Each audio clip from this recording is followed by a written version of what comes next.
So it's been a while since I made one of these videos. It's been about 5 days since I made a video full stop, actually, and a lot has happened. So I mentioned in my previous video that I wouldn't be making these videos as often, but I have some breaking news. I have some breaking news and some new numbers with 330 Canada, which we'll get to soon, and CBC as well. They have some new numbers as well. We're going to talk about 3 different new numbers that we have. But first, I want to talk about this. This is unbelievable. Okay? So this is where the CBC... Now, I know a lot of people are going to go and say, oh, he's a liberal shill. I don't care. Okay, I don't care what you guys think. Frankly, to all the conservatives that are angry in the comment section, you had it coming. It was your fault. You guys did not pivot quick enough. Your glorious leader, Poilievre, has not been doing a good job, because what's happening right now is that the conservatives who are within the party, who are the MPs, who are also the people that are running as candidates in different ridings, they fear a dysfunctional campaign and civil war in the party. That's according to sources. Conservative sources describe a campaign that is highly disorganized and a mess. Now, I do want to just leave off on that really quickly, because I do want to show what that actually translates to in the numbers. So here on Poilievre, we have, or Poilievre, I should say, we have a new number prediction from them, and this is run by Real Albanian Pat. We'll go to his Twitter in a second. But according to the latest model, the Liberals are projected to win almost 200 seats. Okay, 200 seats. That's in comparison to 114 seats from the Conservatives. Do you know that if they win 114 seats, that's less than they won in 2019 and 2021? So that would be a complete disaster. Complete disaster. And by the way, I want to note again, in 2019, 2021, the Conservatives won the popular vote. They won the popular vote. Look what's going on right now. They're down by about 6 points in the popular vote.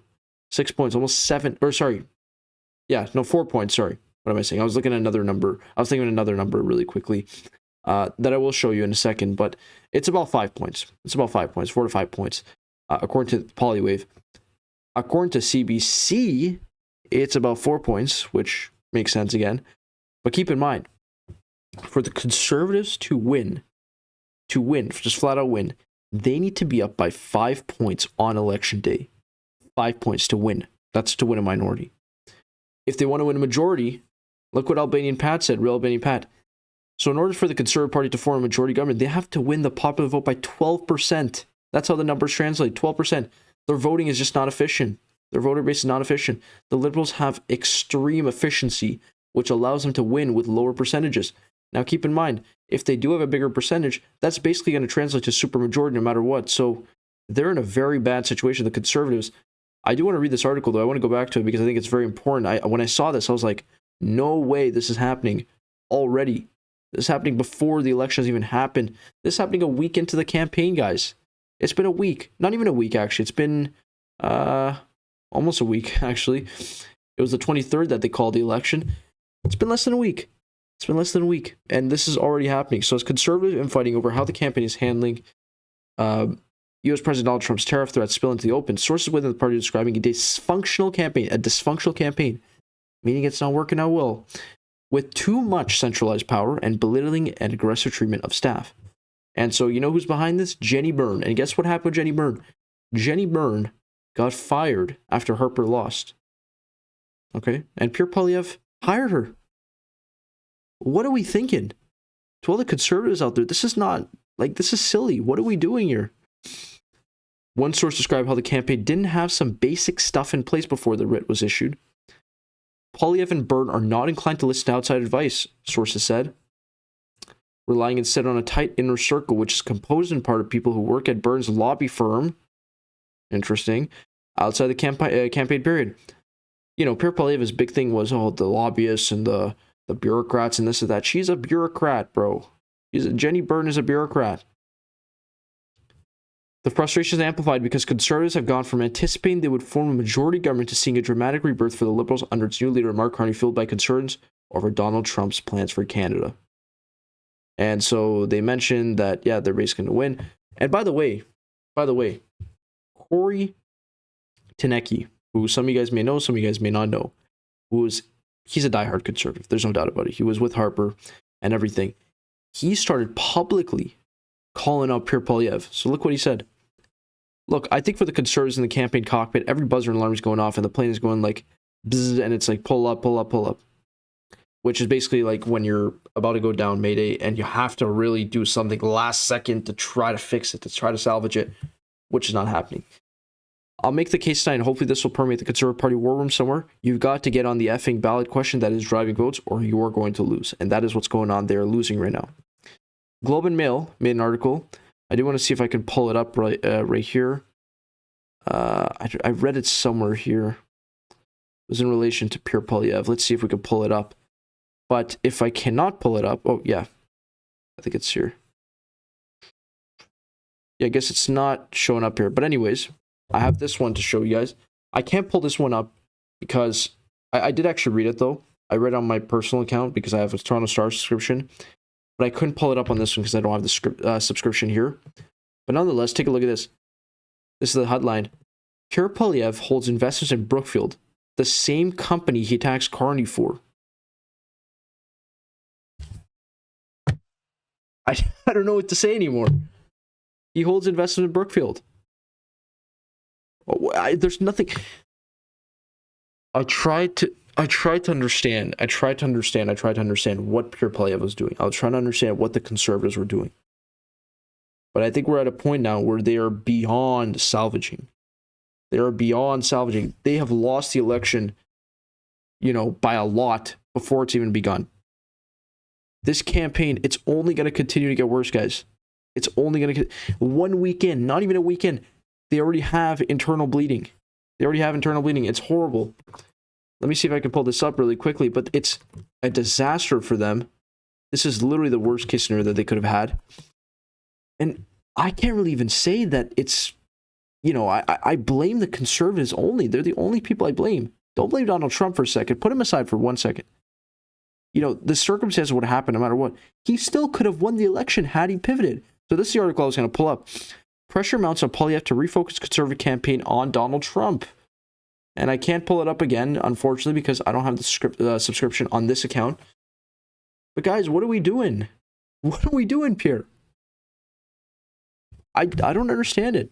I don't understand what he's doing. I don't understand what the Conservatives are doing. Now, I do want to show you guys 338 Canada. 338 Canada has been remarkably accurate in elections and different provincial elections, and also the by-elections that happened in St. Paul's recently, in Toronto, St. Paul's, and also the one in Montreal, LaSalle. So they do all this kind of modeling. They did this in 2019, they did this in 2021, and they have the Liberals winning 190 seats. Now, I'll be honest with you. I'm going to make my prediction soon. I don't think it'll be quite 190. I think on election day, you'll probably see it at like 175 or so. But still, if they win a majority, it doesn't really matter how much they're over a majority. It just matters that they win a majority. That's what the Liberals care about. That's compared to Conservatives 125. That's a slight improvement, in comparison to this one, where they actually lose seats when you look at it from 2021. But this one, they would actually win about 9 seats, I believe, which still is not great. It's not great. And so 190 seats, guys, that's 18 seats above a majority. Take a look at what happened over the last few months. Take a look at what's been happening over the last few months. And by the way, I'll break this down again. I think it was Eric Grenier from The Writ. I think that's the thing that he runs, where he mentioned, or he sort of broke down how exactly it'll play out, all the scenarios that'll play out on election day. There's 4 different scenarios, okay? 4 different scenarios. Number 1, the Conservatives are up by 10 plus points, and they'll most likely win a majority. They're nowhere near being up plus 10 points. I mean, that's been far gone for a long time. That's the first scenario. That's not going to happen. Number 2 is that I didn't mean to point the middle finger, by the way. Number 2 is that the Conservatives are up by 5 points. And in that case, 5 points or less, they still would be like in the range of winning a majority, but they probably would not win it, most likely. If they're from 5 to 10, they may win a majority, but if they're between 1 or 5, they're probably not going to win. And they might, if they do win, they might just win a minority. So it's very unlikely that they win in that case. The other 2 scenarios, which favor the Liberals heavily right now, especially, is that on election day, if the Liberals are tied with the Conservatives, the Liberals have a 50-50 chance of becoming the minority government, of forming a minority government. If they're winning by 2 points, or 2 points or less, they're pretty much going to form a minority government. If they're winning by anything more than 2 points on election day, they win a majority. And so they're up by 5, according to 338 Canada. So they're winning a freaking majority by a lot. They're winning a freaking majority by a lot. 99% chance that the Liberals win the most seats. 99% chance. So all the people, and I really want to say it, all the people, who are frankly just lying to themselves, all the people are saying, oh no, on election day, it's going to be a different result. What is wrong with you? Look at the numbers. Look at the numbers. They're not going to win. The Conservatives are not winning, man. I'm not saying this because I have some personal vendetta against the Conservatives. That's like if I said, the NDP is going to win. They're not going to win. Like, what are we doing? They're not going to win. The Liberals have an 89% chance of winning a majority. 89% chance of winning a majority only. Goodness gracious. I mean, this is unbelievable. You take a look at this shift. What are we doing? Look at this. Look at this. Look at this. A few months ago, this was 2 months ago, almost 3 months ago, okay? We'll say 3 months ago. The Conservatives were expected to win 236 seats. The Liberals were at 35. I have a calculator right here. I'm going to pull it up right here. We'll do the math right now. 236 minus 35. 201 seat gap between the Liberals and the Conservatives in favor of the Conservatives. And what happened today? What is it now? You may be wondering what it's now. 190 minus 125. It's a 65-point gap or seat gap between the Liberals and the Conservatives, but this time it's in favor of the Liberals. And so if we do the math, 201, 65, 266 seat shift in the last 3 months. What is this? What is going on in Canadian politics? This is going to be the biggest election in history. I'm saying it right now. I think many people do feel that way. And take a look at this, guys. I'm actually shocked that this is even happening. Look at this number. Look at this number. For a good, we'll go back all the way as long as we can. Take a look at this. Starting in September of 2023, so that was about 2 years ago, almost 2 years ago, until about February of 2025, so almost a solid 2 years, the Liberals had a less than 1% chance of forming any sort of government or of winning the most seats. They had a less than 1% chance. And look what happened. Within the span, not even of 3 months, for this one, for odds of winning the most seats, they flipped it completely. They flipped it completely to 99% chance of winning the most seats. This is ridiculous. And then again, odds of outcome, I mean, it's a 99% chance for the Conservatives to win a majority. It's less than 1% chance that the Liberals even win a plurality.